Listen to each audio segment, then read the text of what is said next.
Now, obviously, there's a difference between brainwashing a single victim, as in cases of intimate partner emotional abuse, and brainwashing strangers en masse. This is where the utility of a cult of personality comes in, which both is and is not a cult per se, although in my opinion in this case it absolutely is. The cases of most famous infamous cults, Jonestown, Manson family, Dyad, etc., are also illustrations of cults of personality, where the beliefs are ultimately less important than the person espousing them, and are therefore liable to be changed at the speaker's whim. So what is a cult of personality? Basically, it's the result of a charismatic individual using mass media or propaganda to further their own voice as one of authority to the point where their followers will not trust any media that does not come from them. Interestingly, cults of personality are very similar to extreme celebrity worship. So one would think that a group supposedly dedicated to the devout idea that two celebrities are in a relationship would center their zeal on one or both of those celebrities, right? Like that Larry's would hold Louis or Harry's words as bond. But they don't. Because often the things that Louis and Harry say go against what their charismatic leaders say. And that doesn't fit the narrative, or must be someone other than Louis speaking. Louis underscore Tomlinson versus Louis, management, Joe tweeting for him, whatever the theory of the day is. The fact that Larry's hold whatever popular bloggers say to be fact about Louis and or Harry above what Louis and Harry say about themselves should really, really, really be a signpost that perhaps the belief system being pushed has nothing to do with what Harry or Louis is or does or wants. Somewhere along the way, the actual idea that people who became Larrys were drawn to initially, shipping Louis and Harry, or even just the ideas of Harry and Louis in general, had to be moved into the background if the cult of personality was going to survive.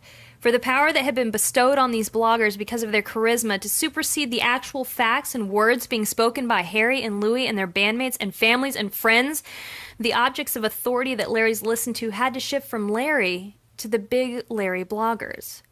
Larry is not about Harry/Louis. It has not been that way for a very, very long time now.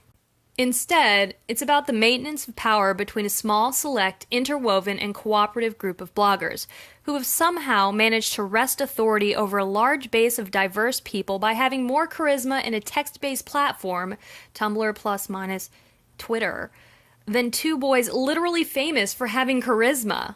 How? Did a bunch of bloggers somehow become more charismatic than Louis and freaking Harry? And before you jump in with bland frog-face Harry, remember how he was before he was too cool for school. Remember how he is on stage. And Louis' entire role at first was the charismatic one.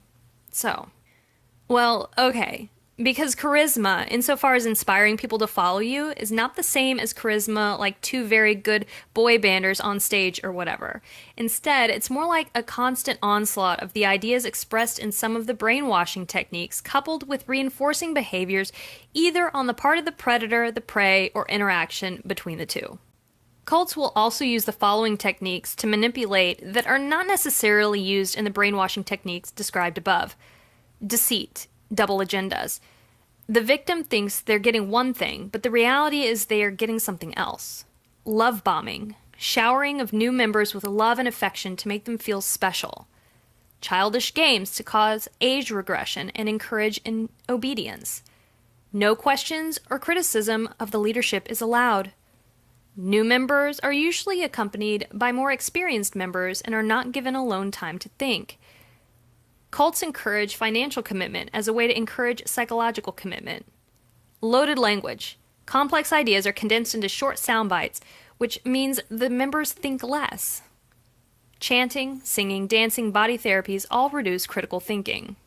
Things that are common to both brainwashing techniques and mind control tactics. Repetition. Spying on peers and reporting misdeeds to the leadership. Creation of dependency by alternating rewards and punishments for the same behavior. Unpredictable behavior by abusers. Long, boring, convoluted speeches. Verbal abuse, criticism, insults. No criticism of the new doctrine is allowed. Threats. Small rewards for desired behaviors, punishments for unwanted behaviors. All-powerful leaders who decide everything. Victims are usually ignorant of what happens next. This is extremely simple. One of the main functions of a cult ideology is to promise a final salvation, right? For example, Charles Manson preached to his followers about a nuclear apocalypse and race war. They would rise from the desert to win. The Heaven's Gate cult believed in a specific date for the end of the world, as do many cults. Jim Jones of the People's Temple, in a fascinating shift from many other cults, didn't make specific promises of an end, but did make clear delineations between followers who will be safe when the end comes and outsiders. A cult cannot exist without a promised salvation in the end. Big Larry blogs promise this ending salvation as Harry and Louis will come out of the closet. They used to ascribe specific dates and events for it, much like the apocalyptic cults that, well, tend to be pretty murder-suicidal. First, they would come out at the end of X Factor. Then when they came to America. Then when they went to Australia. Then Wellington. Oh, Wellington. Then Madison Square Garden. Then when Zayn left. Then when the band ended. Then.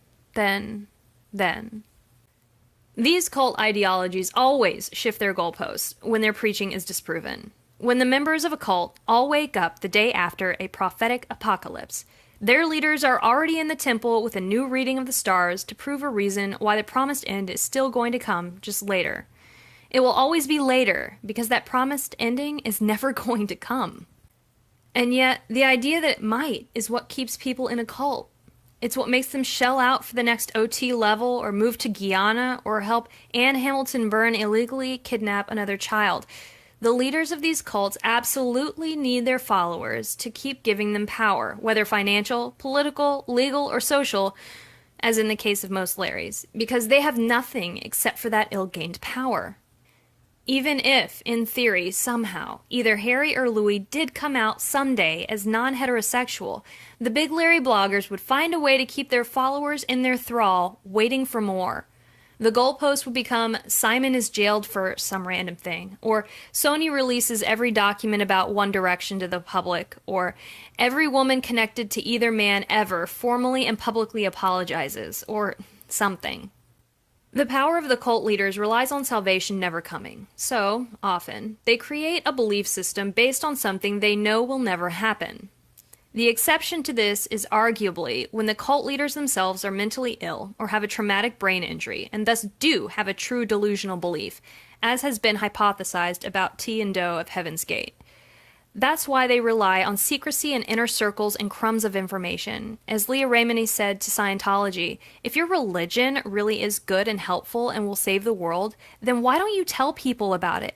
If you're trying to save humanity, shouldn't humanity get to know how to save itself? Cult leaders do not want their followers to be happy.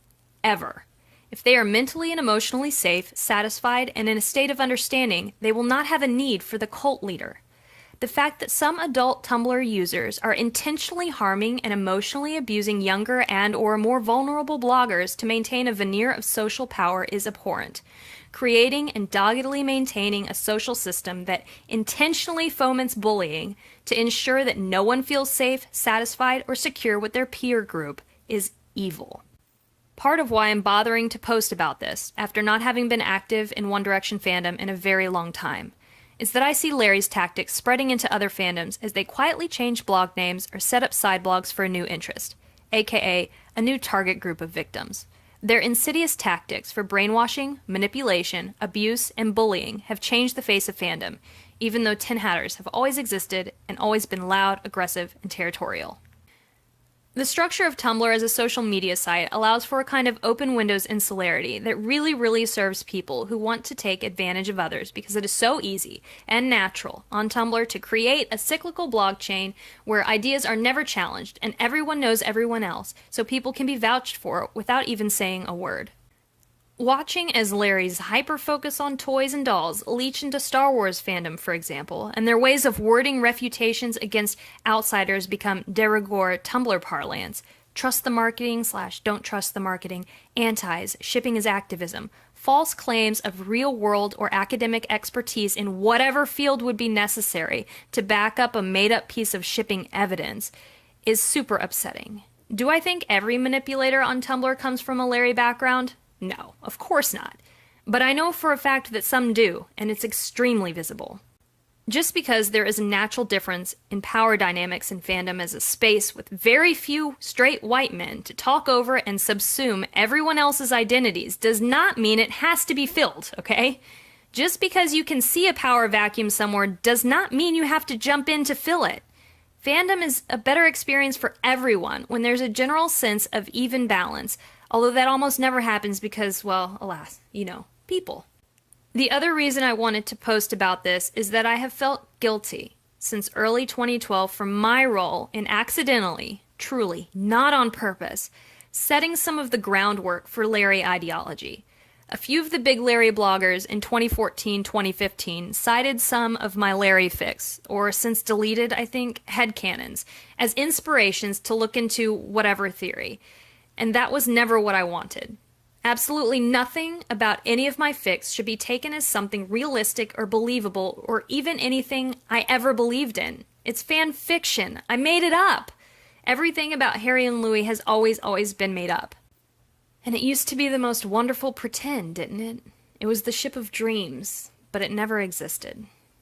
It breaks my heart, a physical ache, to see people who just want to have friends and have fun and love something within a community of their peers being hurt for wanting to trust and believe and find joy. And if any aspect of that is my fault, I am profoundly sorry.